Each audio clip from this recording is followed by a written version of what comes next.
Okay, so you've got the degree, you've got the tech skills. That's enough to land you your first job, right? But what's the secret to getting promoted?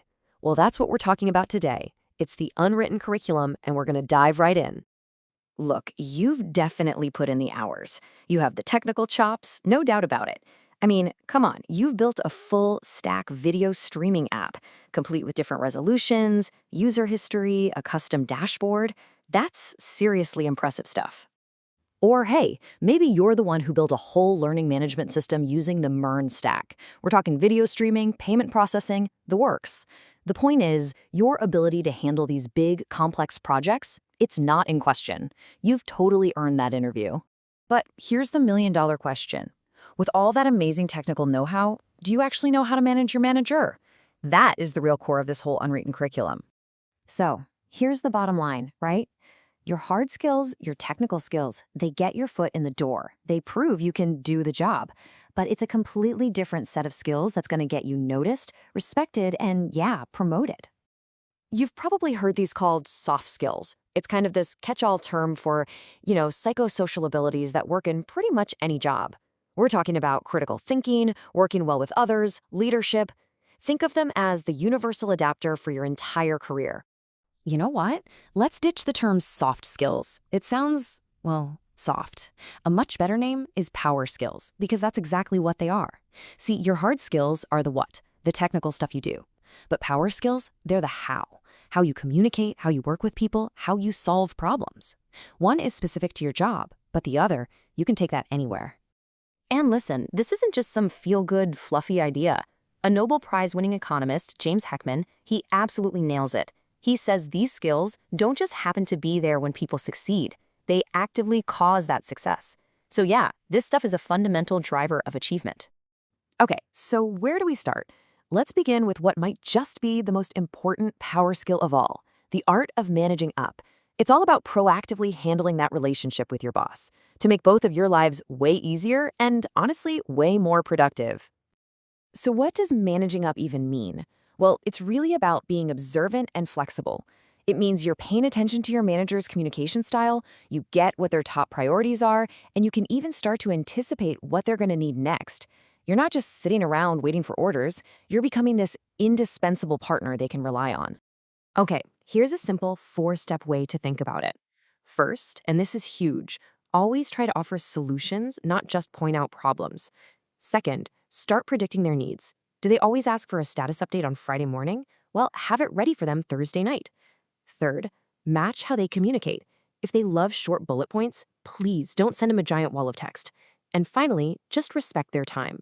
Group your questions together instead of pinging them every 5 minutes. And here's a perfect example of what offering a solution looks like in practice. Instead of asking a super vague question like, "Can you confirm our objectives?" Try something like, "Is it correct if I assume we are looking to achieve A, B, and C?"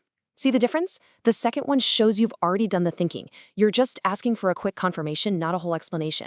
This little change makes you so much easier to manage, and it screams initiative. It's a total game changer. But okay, managing your boss, that's only half the battle. Because before you can effectively manage anyone else, you have got to learn how to manage yourself. This is the bedrock. It's the foundation that all the other power skills are built on. And that starts with getting your financial house in order. Seriously, things like understanding your student loans, starting to save for retirement, even just a tiny bit, and building up an emergency fund. This isn't just boring personal finance stuff. These are professional tools. Why? Think about it. When you're not stressed about money, it frees up so much mental energy to actually focus on your work and your career instead of just worrying about paying the bills. And the other huge piece of managing yourself is learning how to set boundaries. Now, this isn't about being difficult or unhelpful. It's about being effective. Learning how to say no or even just not right now protects your time, keeps you from burning out, and here's the kicker. It actually earns you more respect from your colleagues in the long run. Okay, so you're managing up. You're managing yourself. You're building that solid foundation. Now it's time to put those skills to work and move beyond just checking off a to-do list to adding real proactive value. This is where you develop what I like to call high-resolution thinking. Don't just look at the small task right in front of you. You got to zoom out and see how it connects to the bigger project, to your team's goals, and even to the entire company's mission. When you start asking these kinds of questions, that's when you start having insights that nobody else sees. Let's be real. Every entry-level job comes with a certain amount of, well, grunt work. But instead of getting frustrated by it, try to reframe it. Understand that doing these fundamental tasks and doing them really well shows that you're reliable. And that's what builds the trust that gets you more interesting responsibilities down the line. You know, a huge part of adding value just comes down to simple, old-fashioned professionalism. Take a thank you note like this one. Sending something like this after a meeting can make you stand out big time. Look how simple it is. It's direct, it shows you are listening and that you value their time, and it keeps the door open for the future. These small professional courtesies, they have a massive impact. All right, we've talked a lot about what you should do, so now let's flip it. Let's talk about the single biggest mistake you absolutely have to avoid. This quote right here just says it all. See, when you were in school, the curriculum was all laid out for you. There was a path.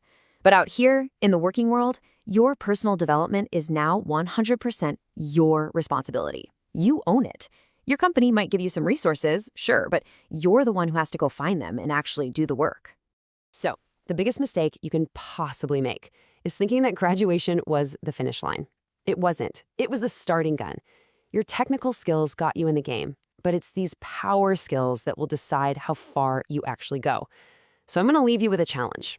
What's the one power skill we talked about today that you're going to consciously work on this week?